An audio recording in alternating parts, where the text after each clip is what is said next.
Hello दोस्त, मैं Sharda PCS की दुनिया में आप सभी का स्वागत करती हूँ। उम्मीद है आप लोग अच्छे होंगे और अपना बेस्ट देकर आ गए होंगे।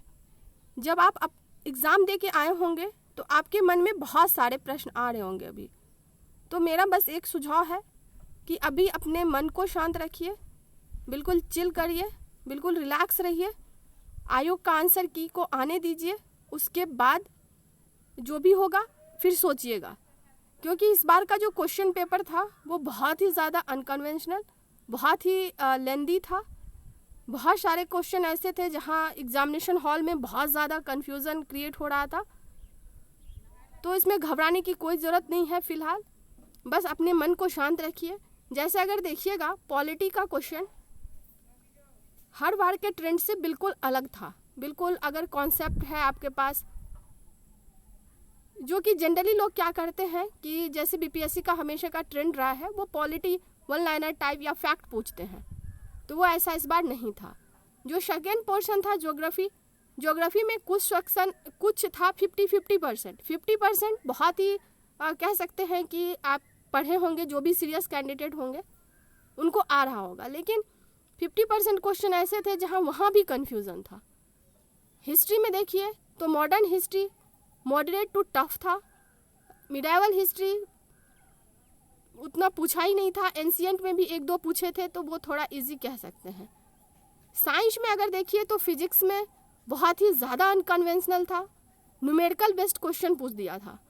अब न्यूमेरिकल तो प्रैक्टिस करके हम लोग जाते नहीं हैं, और साथ ही 2 घंटे के टाइम में पूरा 150 क्वेश्चन पढ़ना और न्यूमेरिकल बनाना, ये थोड़ा सा मुझे ऐसा लगता है कि जो बच्चे साइंस बैकग्राउंड के नहीं होंगे या होंगे भी तो उनके लिए थोड़ा मुश्किल था।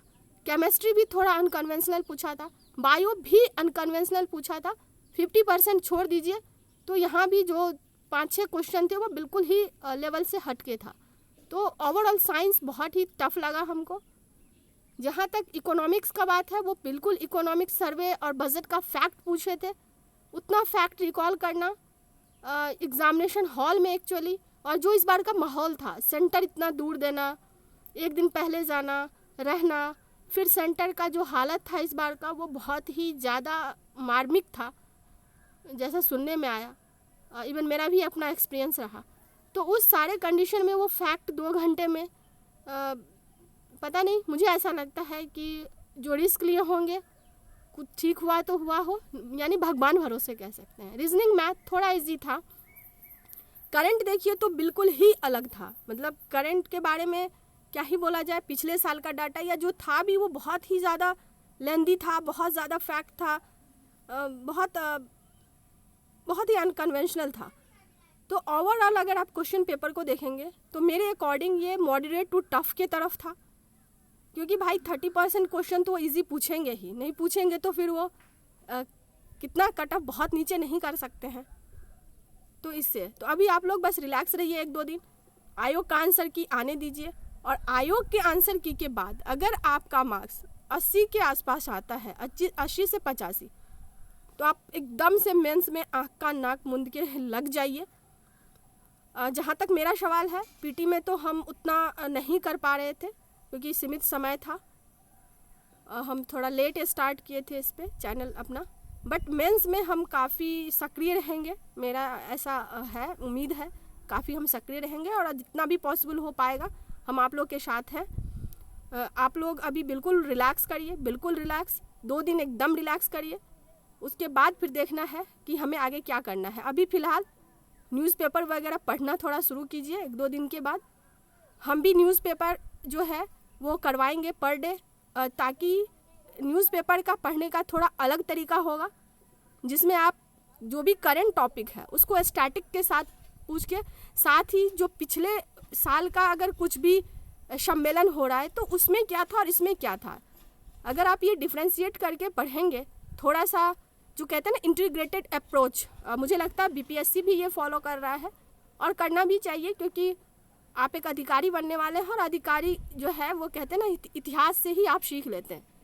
जैसे बहुत सारे जो हम करंट पढ़ा रहे थे, तो उसमें जैसे ब्रिक्स वाला आप देखिएगा मेरा, कि हम बोल रहे थे कि पिछले साल क्या ऐसा यूनिक था, उसको भी देख लीजिए। लेकिन वही चीज़ें हैं कि कई बार हम समझते नहीं हैं, जो हम कहना चाहते हैं वो आप लोग नहीं समझना चाहते हैं।